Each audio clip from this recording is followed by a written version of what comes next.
गायत्री की गुल्लक बनारस की एक पुरानी सी गली है। संकरी, शांत और ऐसी कि वहां सुबह की धूप भी झांकते हुए आती है। उन गलियों में जीवन दौड़ता नहीं, बल्कि धीरे धीरे बहता है, जैसे किसी पुराने गाने की धुन।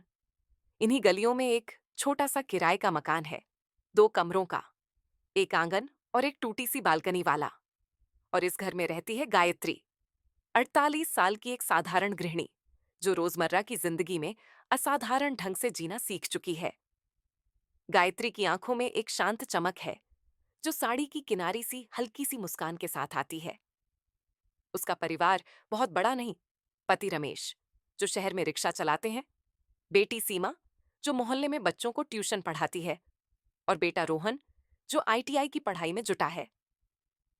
घर के खर्च जैसे हर दिन का युद्ध होता है। किसी दिन सब्जी वाले को उधार देना पड़ता है, तो किसी दिन किराए के लिए कुछ कटौती करनी पड़ती है। लेकिन इन सबके बीच गायत्री के पास एक अनोखी संपत्ति है, उसकी मिट्टी की गुल्लक। वो गुल्लक न तो बहुत बड़ी थी, न बहुत भारी, किनारे से हल्की चटकी हुई, और ढक्कन के पास सादी सी लाल रंग की डिजाइन। लेकिन गायत्री के लिए वह सिर्फ गुल्लक नहीं थी, वह उसकी डायरी थी, उसका मंदिर था, उसका सपना था। हर महीने वह उसमें कुछ न कुछ डालती, कभी 5 का सिक्का, कभी 10 का नोट, और कभी सिर्फ मिठाई का खाली रैपर। वह कहती कि सपने सिर्फ पैसों से नहीं, यादों और इरादों से भी पलते हैं। उस गुल्लक के साथ गायत्री का एक सपना जुड़ा था, एक दिन पूरे परिवार को लेकर वृंदावन जाना, एसी बस में बैठकर खिड़की से बाहर देखते हुए प्रभु के दर्शन करना और कुल्हड़ में गर्म चाय पीना। लोगों ने उसे समझाया भी। रमेश ने कहा कि ऐसे छोटे मोटे सपने रखने का अब क्या फायदा।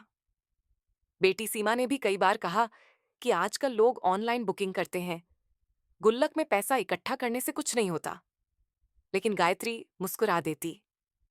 वह कहती कि गुल्लक में पैसे नहीं, आस्था जमा हो रही है। बचपन की जिद ही तो जिंदगी की सबसे पक्की ख्वाहिश होती है। गायत्री की गुल्लक में केवल सिक्के नहीं जमा होते थे, उसमें हर महीने एक छोटी सी चिट्ठी भी जाती, अपने आप को लिखी हुई। किसी में लिखा होता, इस महीने तेल महंगा था, फिर भी तूने उम्मीद सस्ती नहीं होने दी। कभी लिखा होता, तेरे सपने आज भी जिंदा हैं, चाहे चूल्हा 2 बार जल पाया हो या एक बार। वह हर चिट्ठी मिट्टी की उस गुल्लक में मोड़कर डाल देती, जैसे भविष्य के खुद को कोई सबूत देना चाहती हो कि उसने हार नहीं मानी थी। समय बीतता गया, दिन महीने बने, महीने साल। 3 साल में गुल्लक अब भारी हो चली थी। गायत्री की उम्र भले ही 1 साल और बढ़ गई थी, लेकिन उसका सपना पहले से कहीं ज्यादा जवान हो चुका था। एक दिन जब वह अलमारी साफ कर रही थी, गुल्लक को हाथ में लेकर देखा, तो हल्की मुस्कान उसके चेहरे पर तैर गई। उसने महसूस किया कि अब समय आ गया है। उसने बहुत सलीके से गुल्लक को नीचे रखा, एक पुराना हथौड़ा उठाया और धीमे से उस गुल्लक को तोड़ दिया। मिट्टी के उस पतले खोल के टूटते ही जमीन पर जो बिखरा, वह सिर्फ चिल्लड़ नहीं था। वहां बिखरे थे वो सारे लम्हे जिनमें उसने खुद को धीरे धीरे गढ़ा था। वहां एक पर्ची थी, जिसमें उसकी बेटी की स्कूल फीस की बचत का जिक्र था। एक कोने में चिट्ठी थी, आज रमेश ने बिना मांगे तुलसी लाकर दी, अच्छा लगा। एक नोट था, जिस पर लिखा था, आज पहली बार पूरा दिन खुद के लिए सोचा।